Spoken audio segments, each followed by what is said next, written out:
How's it? Welcome back to the channel. So yeah, my mic is dead, so I'm gonna have to try and shoot this video while it's hooked up to the charger here.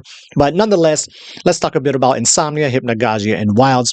Where the other night I was dealing with insomnia, and this is actually the same night that I was referencing in yesterday's post where I was going to sleep really late after playing a whole bunch of Call of Duty, but it was like, really fun. So I was in a really good mood. But then as I'm preparing for bed, I end up having this irritating thought creep into my head. I don't realize it initially creep into my head, but after a minute or so of being, stuck down that train of thought path, I realized what was happening, and all the negative emotions I was feeling. So then I was mindfully able to drop it and, solve that problem. But nonetheless, after going to sleep after that, I was also dealing with insomnia. Now, insomnia, I actually don't even mind it.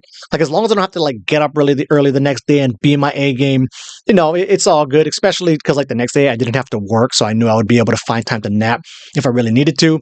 But I also don't mind insomnia because if you're used to this whole hypnagogic meditation thing, it gives you something to do while you're suffering through it.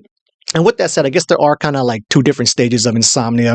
You have the stage where you're really just full on 100% wide awake, nowhere near stage one of sleep, which for me, of course, I will start off in that state. But as you start to get deeper down into it, I'm always getting really close to stage one, entering stage one, even getting some cracks at having wilds. But then I will just notice that, and then whatever, it wakes me back up and kicks me back out to being fully awake. Oh, one of the other good things about having insomnia too is it drastically increases the chances of you going from stage one of sleep when you're first falling asleep into REM, where normally when you're initially falling asleep for the first time, at night, is you go stage one, stage two, stage three, four, deep sleep stuff, and then you hit REM. So you pretty much can't have a wild typically when you're going to sleep initially, but when you're dealing with insomnia, you totally can. So I was suffering through this for suffering. That's a kind of harsh word. While I was going through this, it was about 90 minutes or so. And then once I start to get to stage one and have these hypnagogic images come up, that's the state I tend to get stuck at. So once I notice some hypnagogic images, it wakes me up. We're talking within a couple minutes tops, I'll be right back to that hypnagogic state and be able to play around in hypnagogia again, if not quicker than that. So I was having a lot of these experiences, but I only bothered trying to remember 4 of them to kind of come back here and relay to you folks. And these are 4 examples that happened chronologically. Now, they didn't all happen one after another, but these are just the 4 that I thought were, worth trying to remember, dream journal down, then go ahead and share with you guys. So at first, and this really did happen first when hypnagogic images first started to come on, is as I was going to sleep, I was having this other irritating thought, not the same irritating thought that was bothering me earlier in the night, but about a week or so ago. So our back area, we have this fence and then the neighbor's house on the other side. And then weeds will oftentimes come up and then they'll start coming down our fence. So, we recently went ahead and killed off all the weeds to clean off the fence. But then I noticed another plant that I assumed was a weed, but it was not a weed, was kind of growing up and coming towards our fence. So I thought, oh, great, I'll just go ahead and rip this thing off. That's not a weed I recognize. But nonetheless, I'm going to kill it. I mean, not totally kill it. I'm just going to rip off this one part that's getting closer to our fence. But then I found out that that was not a weed.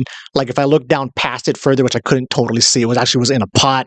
And so then our neighbor ended up seeing my wife. She's like, hey, can you guys not be killing our plants? And then my wife was like, oh, I don't think we would do that. That never happened. But then she talked to me later. I'm like, oh, shit. Yeah, that totally was me. I didn't realize it was actually in a pot and it was actually a plant. So nonetheless, that was the thought that was on my mind as I slipped into hypnagogia for the first time. So as I'm thinking about that, what I see is the first imagery that comes up is this backdrop of local native plants here. And then in front was this clothesline hanging, where the clothesline was more like a silhouette where I couldn't really see it clearly. But, I knew it to be a clothesline, but it had these perfectly shaped squares kind of hanging on it, which I was thinking didn't even look like clothes, but nonetheless I knew it to be a clothesline. So that was the first instance of it. I see it, I go, oh hey, I'm in stage one of sleep, recognize it too much, wake up, blacks everything out, and I go all the way back out to the top. Then a little while after that, what I was noticing now, I don't remember what I was thinking when these images initially came on, but the hypnagogic imagery I'm seeing is I see these 2 kids playing, one boy and a girl, and they're in this hallway, and I noticed to be like a school setting. And then things just started quickly morphing and changing, pretty similar to how you'll see these AI images kind of shift and morph and change. So the 2 people I was seeing started rapidly aging and the backgrounds and stuff were changing, although I was mostly just paying attention to the 2 figures I was seeing. And then as this progresses, which, happens fast, we talk in several seconds, maybe 5, 10 seconds, I don't know, something like that, as these things are kind of changing. Eventually it gets to this one scene where it's these two now full-on adults, and they're in like this grassy area, and there's horses around them. Then once I see the horses, it immediately makes me think of the childhood home, the horse ranch I grew up on. And then once that thought pops into my head, like instantaneously, the scene changes to now I'm seeing like the horse arena that we have at my parents' place. So I see them, oh, hey, like, cool, there's the house. I'm always thinking of my childhood home. And then it immediately changes where the two figures that were there is now like an instructor and a student. So the instructor is like standing in the middle of the ring, and then it has the other person on the horse riding around them. And I didn't recognize them and know who they were, but like when I saw them in it, I did know that they were people I was familiar with, even though I couldn't actually like name them. They did seem familiar to me.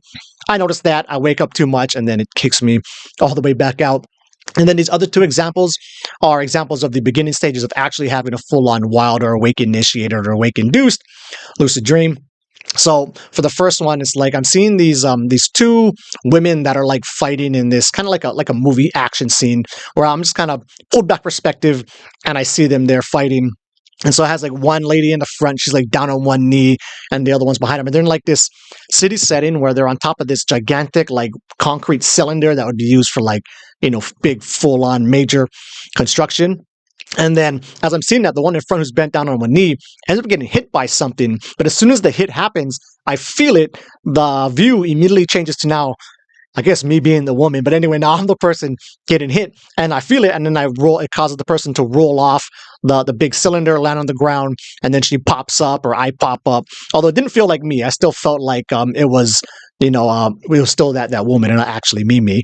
But nonetheless, it's my perspective now. I'm about to get up to go ahead and keep attacking these people that they're going after. And I was like, oh, I also felt it. I knew it was a wild, and then that realization woke me up too much and kicked me all the way back out to being fully wide awake.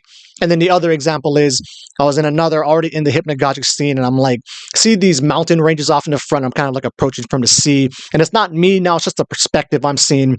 It's moving towards it. And then what I always like to do in all my dreams, I like falling, and like more than flying, I like falling. So I'm thinking like, oh, I'm gonna go to the very to the edge of that first mountain range, and then I want to like immediately plummet down it and go like, kind of just like base jumping style right down the side of the mountain.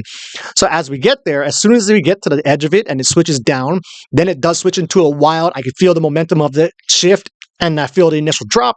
Then I'm like, oh great, I'm here. And then I realize it wakes me up and it kicks me again all the way back out, which does suck. But nonetheless, I think that's just some things that can highlight about why insomnia really ain't that bad. Now, of course, you have to be really used to this whole hypnagogic thing. But, every time you go to sleep, it's a perfect opportunity to practice this hypnagogic meditation thing that I love to talk about so much.